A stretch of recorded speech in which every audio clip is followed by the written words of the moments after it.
Hello, this is Luana, and welcome to Strategic Positioning God's Way. Strategic Positioning God's Way.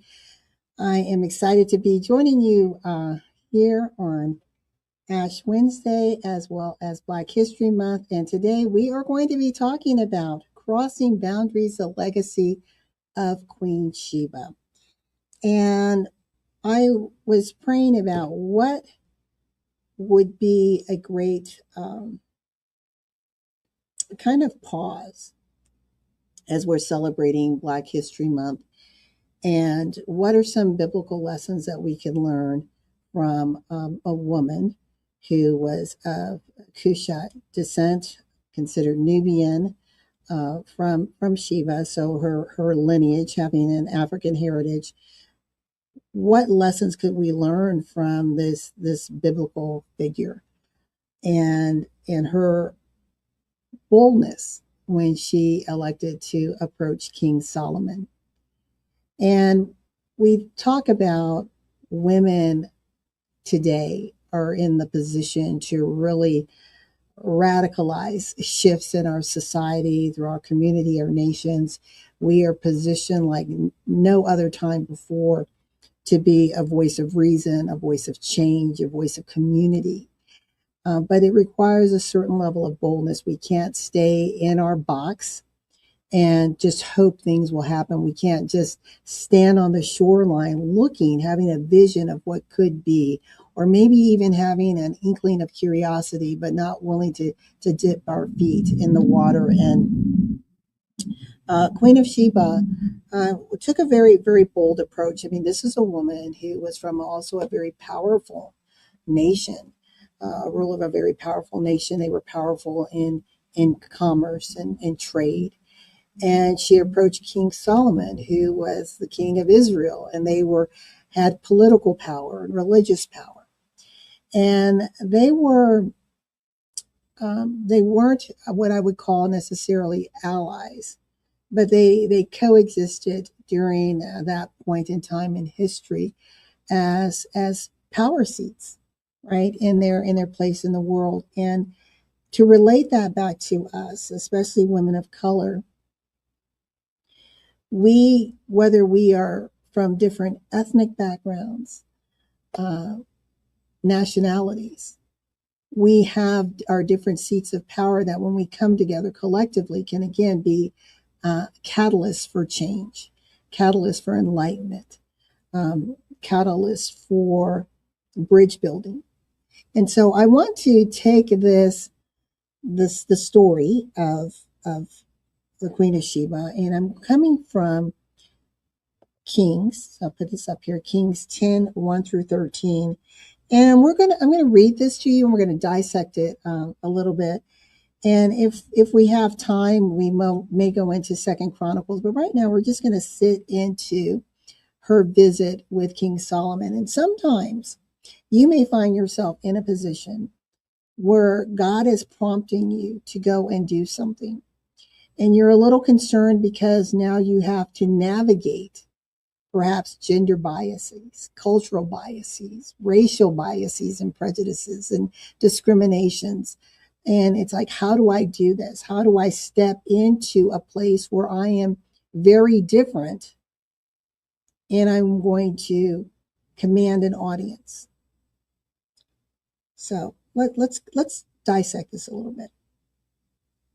When the Queen of Sheba heard about the fame of Solomon, remember, Solomon was known for his wisdom, being the wisest man that ever lived, and his relationship to the Lord, she came to test Solomon with hard questions.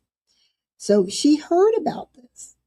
And rather than jumping on the bandwagon and singing King Solomon praises, she's like, I need to see for myself.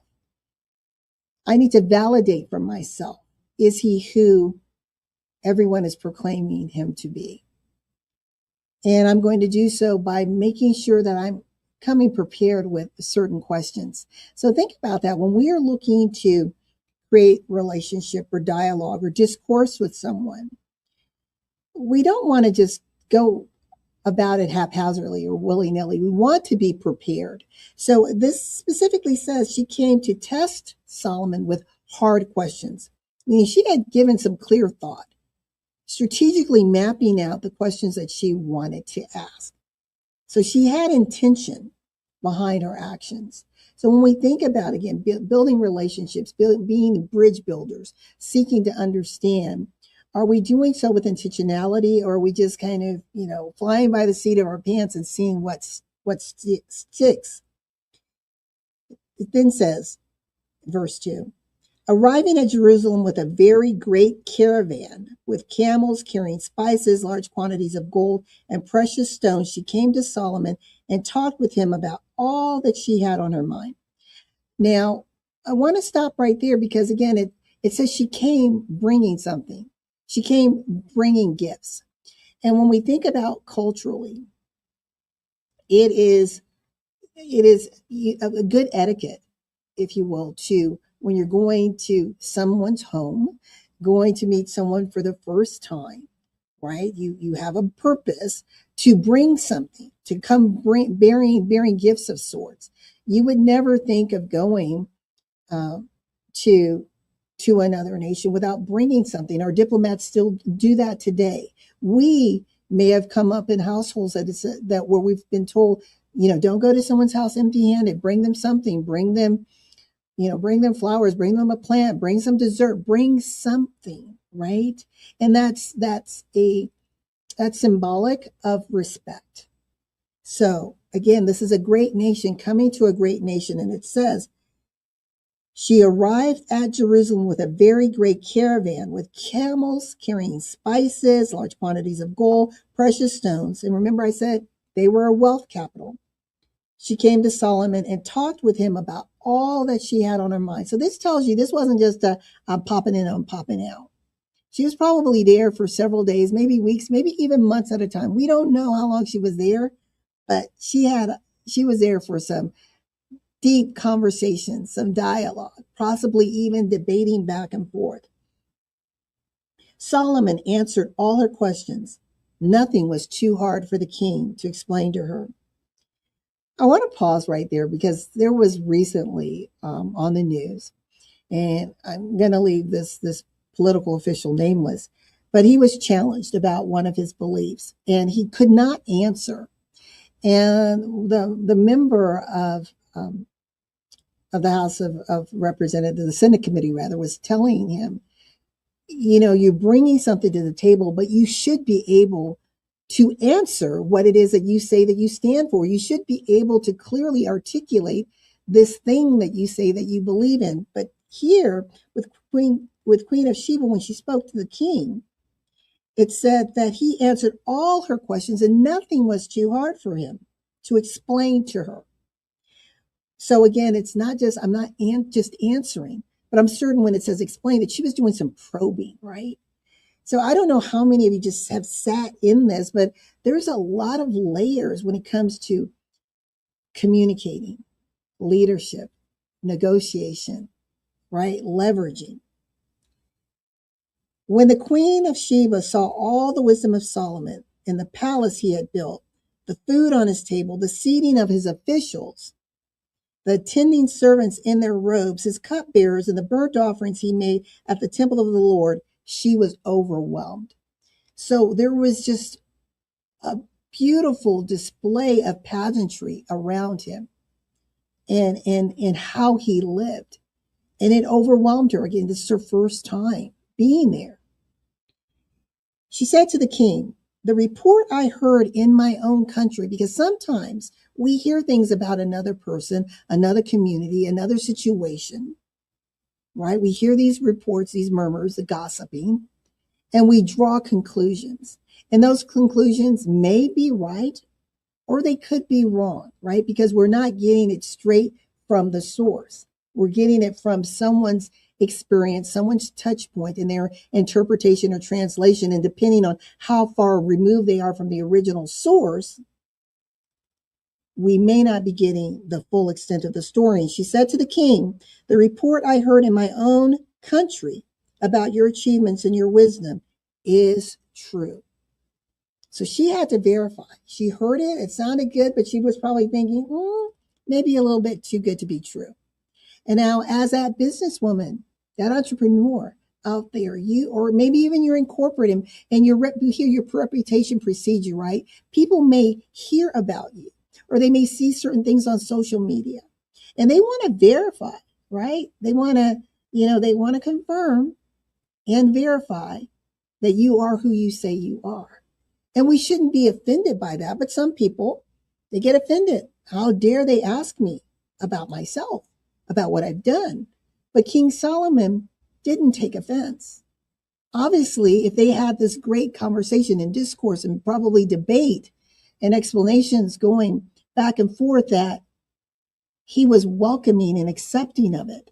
And that also speaks to the level of respect in which she came and the level of respect that he gave to be patient and, again, have this conversation.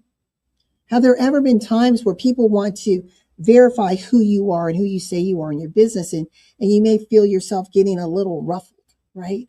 How dare they ask me? Well, why shouldn't they? I mean, if you are who you say you are, if you can do the things that you say you can do, yes, then it should be no problem. She said, but when she heard these things and she validated, she goes, yes, they are true. She said, but I did not believe these things until I came and saw with my own eyes. It was just so preposterous. She's like, it's too remarkable to be true. But I'm hearing it so much. I've got to come and see for myself. And then it says, indeed, not even half was told to me. In wisdom and wealth, you have far exceeded the report I've heard. Remember, King Solomon was the richest man and the wisest man that had ever lived. So she's hearing all of these things, but she said to him, admitting to him, I heard only in part, but my eyes and what I've heard shows me far more than they ever imagined.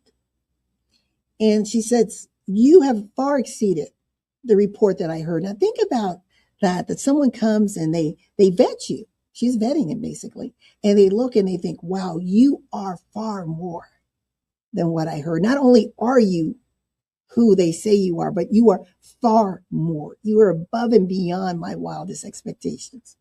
What a compliment. And then she says, how happy your people must be. How happy your officials who continually stand before you and hear your wisdom. Praise be to the Lord your God, who has delighted in you and placed you on the throne in Israel. So now she's celebrating, honoring his God, recognizing that in his power seat and looking and watching. Remember, she's watching the array of people around him. She's probably seeing the interchange and how he is communicating with them, how he's acting and behaving, how he's treating those that worked among him. And she's saying how happy they must be. So again, when people are watching you, what are they saying about you? What do your actions say about how you treat others in equal positions of authority? Perhaps those that are in other levels of your influence. How are you treating them? How are you showing up? What are people seeing? And is what they're seeing worthy of God's delight? And she's basically saying, how happy, how happy. Praise be to the Lord your God, who has delighted in you and placed you on the throne of Israel. Because of the Lord's eternal love for Israel, he has made you king to maintain justice and righteousness. So because of all that she was seeing, she said, this is why God chose you.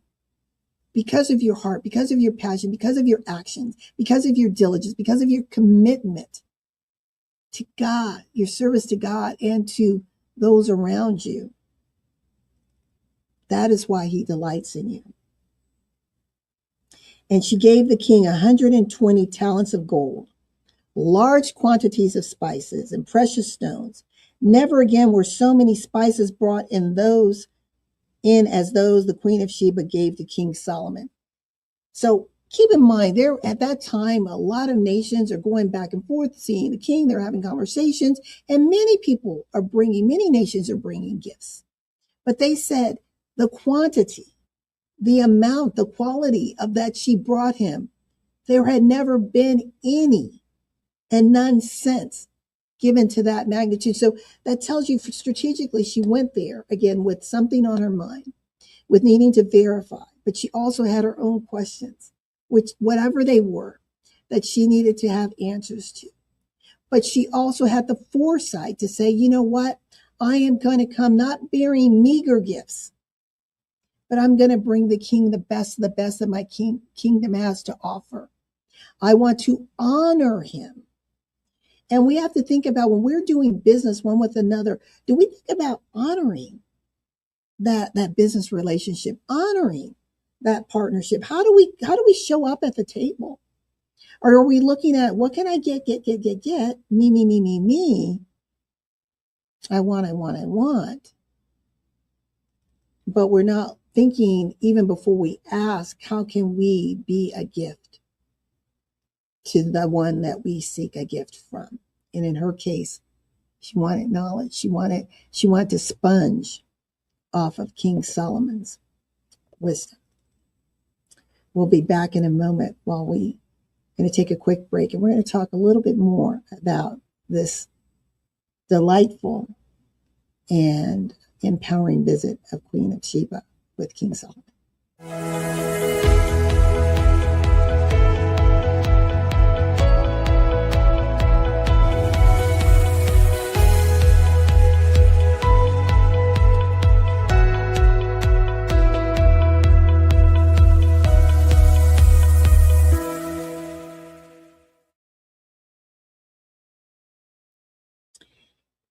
Goes on to say, Hiram's ships brought gold from Ophir, and from there they brought great cargoes of algam wood and precious stones.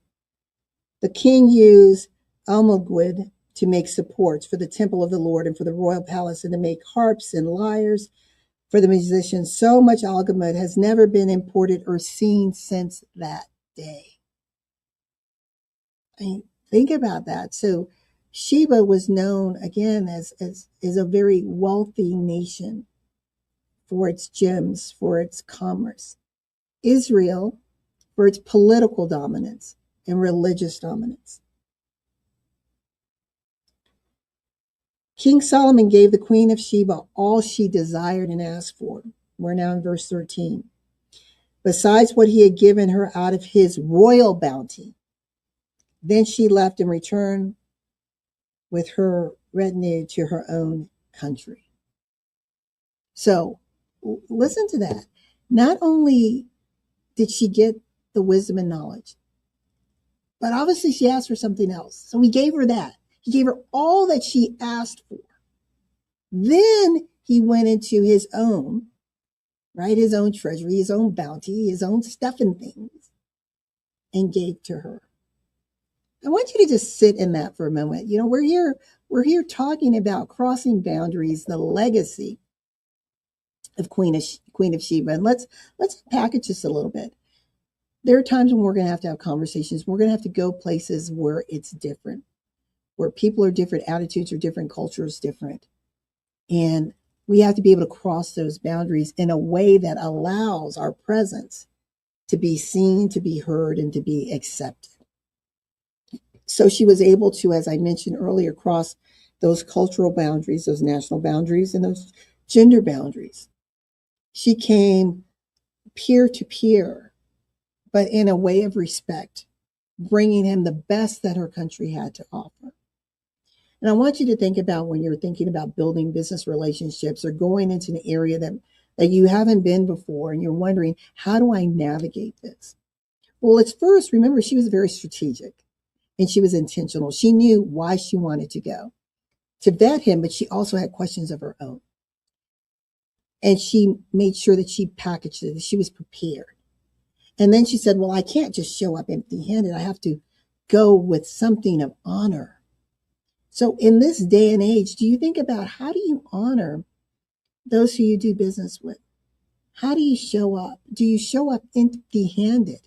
Or are you looking at how can I honor you? How can I give unto you? Not just looking at what can I pull and milk from you, but how can I give back? And in doing so, he was honored by her seeing the God in his life, God's hand on his life. giving honor and glory to his God. And then in turn, Solomon gave her all that he asked. So imagine working with someone and them giving you all that you asked, and then tapping into their account and giving you even more. So he tapped into his bounty, his fullness, his abundance, his coffers, if you will, and gave her more. This can happen today. This mutual exchange, right? Creating the symbiotic relationship. Are you willing to cross those boundaries? Are you happy being in your box, only dealing with people who you look like you, think like you, talk like you? Are you willing to expand your boundaries, cross those borders, and see what's on the other side through the empowerment of Christ, through the guidance of the Holy Spirit, through a strategic lens at the right time? Because we often don't talk about timing. So it was the right time. And I'm certain there must have been back and forth communication. She didn't just show up unannounced. I mean, think about it. She's bringing a caravan of abundance to him. And you think about those days, even today, if you're bringing all of this, it's going to take, it's a logistical effort, right? It's a concentrated effort. And then working with the other powers to be to make sure that this meeting can occur at the right time and at the right place and space. I think we have a little bit more time. I'm going to try to go to this other Chronicles 9. We're just going to read just a little bit about this. You're going to hear some similarities. So, and let me put this here so you know where the reference point here. In Second Chronicles. Is that where I am? Yes. Second Chronicles 9. And we're going to go through 1 through 12. Okay, so you can follow along with me if you like. But let's, again, it's there's some overlap in the story, but I think that we have enough time to unpackage this. When the Queen of Sheba heard of Solomon's fame, she came to Jerusalem to test him with hard questions. Arriving with a very great caravan with camels carrying spices, large quantities of gold, precious stones, she came to Solomon and talked with him about all that she had on her mind. Now, let's go a little. Did I do the wrong one? No, I did the right one. Hold on. I think I read. Let me go back. I think I read from Second Chronicles first instead of First Kings. Let's just double check here. My apologies. Okay, here we go. And they can be so much the same because they're very, very similar in perspective. Yes. Yeah. So they're almost identical in what they were saying. And again, it's talking about God's sovereignty, and because of God's love for Israel, he has made him king and maintained him for his justice and righteousness. So it's quite interesting that you have two books in the Bible that are almost identical in the way that they are written. I want to read this one part, and it's talking about King Solomon's splendor. It says, and this is out of First Kings. Second Chronicles 9:13. The weight of the gold that Solomon received yearly was 666 talents, not including the revenues brought in by merchants and traders. Also, all the kings of Arabia and the governors of the territories brought gold and silver to Solomon. And, we talked about the abundance that Sheba brought to him. So he made 666 a year, and she brought him 120 talents. So almost a fourth of, well, actually a little less than a fourth of what he was making on an annual basis. So again, it just talks about the wealth exchange. And I want to pause right there. And when we're talking about wealth exchange and legacy in business partnership, wealth exchange is not just me providing a good and service and you giving me money. We know that that's how commerce works, right? Money moves when goods and services move. But the transfer of wealth was that knowledge transfer. The transfer of wealth was also that respect transfer. The transfer of wealth was building bridges and having that mutual respect, seeing each other as they are. Because as she said, I saw you. I heard, but now I can see. I heard in part, but now I see in whole. Don't you think he was saying the same thing about her?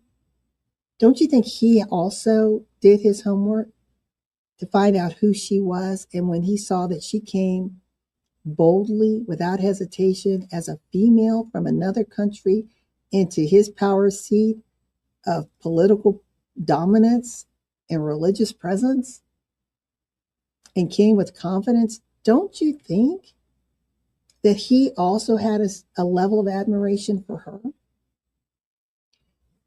In business, we can build so many bridges if we take the time to first seek to understand. And then we in turn can be understood. And I believe that's what happened during this very monumental business exchange discourse between the Queen of Sheba and King Solomon. That there was a time for them to listen, to learn, to agree, and in some cases disagree. But at the end of the day, there was understanding. There was such a respect that she was willing to bring part of her kingdom's wealth to him. But he in turn gave her part of what he had. And I think that's a lesson in how we do business, how we want to go forward, how we want to build relationships. To not just look at what's in it for me, but how can I seek to understand and to be understood? How can I bring something to the table that's of great value to me and be okay with bringing my best to the table? And be surprised and delighted when someone in turn gives us a piece of theirs, a piece of the best. What amazing dynamic relationships we can build if we came with just a different attitude, a different lens in how we do business. And there's so much more we can package with Queen of Sheba. But we're almost out of time, and I just wanted to come on today to encourage you to think about how you're doing business and how you're showing up, and are you prepared, and are you being intentional? Are you looking to come as a servant leader and seeking to understand, or are you just trying to just gain for the sake of gaining? Because in this case, I believe it was truly a win-win dialogue between the Queen of Sheba and King Solomon. If you'd like to be a guest on Strategic Positioning God's Way, I would love to have you and have a conversation. Send an email to Luana@BradfordGroupMTG.com with strategic in the subject line. Let's have a conversation and see where we can take this amazing conversation. Thank you so much for joining me for another episode of Strategic Positioning God's Way. I look forward to seeing you next week. And I just encourage you to be safe, be well. Until next time, bye for now. Strategic Positioning God's Way is all about positioning yourself financially in life and in business so that you can make a sustainable impact today, but also help to build legacy for tomorrow. You are built for wisdom and positioned for increase. Until next time, be safe, be well. Bye for now.